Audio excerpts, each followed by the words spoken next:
नमस्कार मित्रांनो, मी उदय लाड पुन्हा एकदा स्वागत करतो आपल्या सर्वांचं निवडत्या यूट्यूब चॅनल शेती मित्र व्हिडिओ पाहणाऱ्या सर्व शेतकरी मित्राचे आणि कास्तकार बांधवाच्या आजच्या व्हिडिओमध्ये मनापासून खूप खूप स्वागत. मित्रांनो, थंबनेल पाहितलं, टायटल वाचलं, मित्रांनो, सामान्य कापूस उत्पादक कास्तकार बांधवांचा सर्वात महत्त्वाचा सवाल की देशांतर्गत बाजारामध्ये आता 8,000च्या भावावर कापूस विकावा की मग थांबावं. सध्याच्या कंडिशनचा हा सर्वात महत्त्वाचा सवाल की देशांतर्गत बाजारामध्ये आता 8,000च्या भावावर कापूस विकावा की मग थांबावं. हा सवाल तुमच्या मनातला आणि हाच सवाल माझ्या मनातला. आज भारतवर्षातील सामान्य कापूस उत्पादक कास्तकार बांधव या ठिकाणी विचारतोय की देशांतर्गत बाजारामध्ये आता 8,000च्या भावावर कापूस विकावा की मग थांबावं. कशामध्ये आहे सर्वात जास्त फायदा?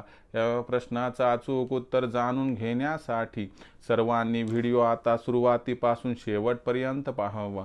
व्हिडिओ शेवटपर्यंत पाहत असताना व्हिडिओ मनापासून आवडला तर जरूर लाईक करा. जास्तीत जास्त कास्तकार बांधवांपर्यंत व्हिडिओ पाठवण्यासाठी नक्की शेअर करा. सबस्क्राईब करून जरूर नोटिफिकेशन बेलला ऑल करा. याच्यामुळे येणारा प्रत्येक व्हिडिओ आपल्या सर्वांना या ठिकाणी सतत मिळत राहतो. तर बघा मित्रांनो, सामान्य कापूस उत्पादक कास्तकार बांधवांचा सर्वात महत्त्वाचा सवाल की देशांतर्गत बाजारामध्ये आता कापसाचा भाव 8,000 झाल्यानंतर कापूस विकावा की मग थांबावं. या प्रश्नाचं उत्तर घ्यायचं असेल तर सध्याच्या कंडिशनला देशांतर्गत आणि आंतरराष्ट्रीय बाजारामध्ये कापसाची बाजारभाव पातळी नक्की काय आहे आणि त्याचबरोबर भविष्यात मागणी पुरवठ्याची स्थिती कशी राहणार. आणि सगळ्यात महत्त्वाची गोष्ट की सर सध्याचा भाव 7,200 ते 7,800 आणि तुम्ही म्हणत आहात की 8,000चा भाव झाले, विकायचं का नाही विकायचं. आम्हाला हे कळच न झाले की आणखी भावच 8,000 झालं नाही आणि तुम्ही म्हणाले 8,000च्या भावावर विकायचं का नाही. 8,000 भाव झाला नाही पण 8,000 भाव 15 ऑक्टोबर नंतर होणारच आहे. मग 8,000चा भाव झाल्या विकायचं का नाही विकायचं याचं उत्तर आता घेऊया. तर बघा मित्रांनो, सध्याच्या कंडिशनला बघितलं तर देशांतर्गत बाजारामध्ये कापसाची भाव पातळी 7,200 ते 7,800च्या दरम्यान आहे आणि सध्याच्या कंडिशनला आंतरराष्ट्रीय बाजारामध्ये भाव पातळी ही 73 सेंट्सच्या आसपास आहे. आता देशातील कापसाचा भाव असू द्या नाही तर आंतरराष्ट्रीय बाजारातील कापसाचा भाव दोन्ही पण निच्चांकी स्तरावरती येतं.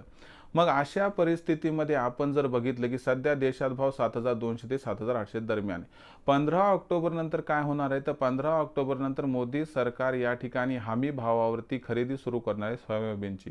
आता तुमचं म्हणणं असं सोयाबीनची खरेदी सुरू व्हाली पण त्याचं आणि याचं घेणं देणं काय. तर लक्षात घ्या मित्रांनो की ज्या वेळेस मोदी सरकारची ही खरेदी सुरू होईल तर डायरेक्टली सोया तेलाचा भाव वाढणार.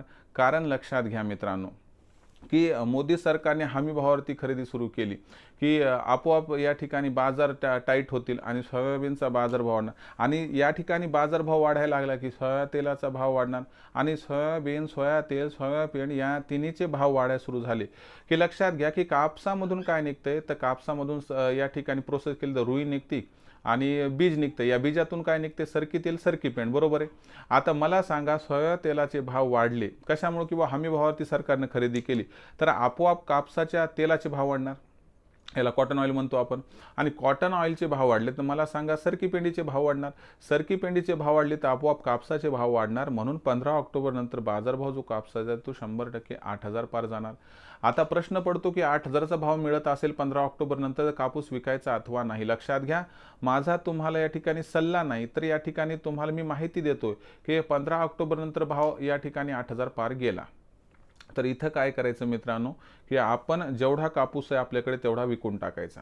कारण भविष्यात कापसाचा ओघ वाढला की बाजारभाव त्या ठिकाणी घसरतील.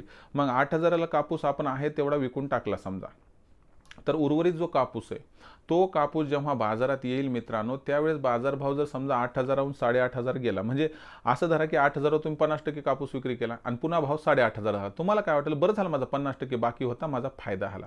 पण ज्या वेळेस मित्रांनो आपण 8,000च्या भावावर कापूस विक्री करू आणि तिथून बाजारभाव जर घसरला समजा की 7,500 झाला तर तेव्हा मनाला काय वाटेल की बरं झालं मी तेव्हा 50% विकला होता नाही तर आज माझं नुकसान झालं असतं. म्हणजे एकदाच कापसाची विक्री करणं हा आपल्याला त्या ठिकाणी लॉस होत होताना याचा दिसू शकतो। म्हणून एकदाच कापसाची विक्री न करता 8,000चा भाव मिळाला की इथं आपण 50% कापूस विक्री करू शकतात आणि बाकी शिल्लक कापूस जे पुढच्या वेचणीचा असेल तो पुन्हा पुढे चालून विक्री करू शकतात। पण सगळा कापूस साठवून एकदाच विकणं हे आपल्यासाठी कुठंतरी जे आहे ते लॉसचं कारण बनू शकते, हे लक्षात ठेवा। म्हणून टप्प्याटप्प्याने कापूस विक्री करावी। आता हा संपूर्ण व्हिडिओ आणि ही माहिती आपल्याला कशी वाटली कमेंट सेक्शनमध्ये लिहून कळवा। भविष्यात कापसाचा भाव कसा राहणार याबद्दल अधिक वाचूक माहिती प्राप्त करण्यासाठी पाहत राहा आवडते यूट्यूब चॅनल शेती मित्र।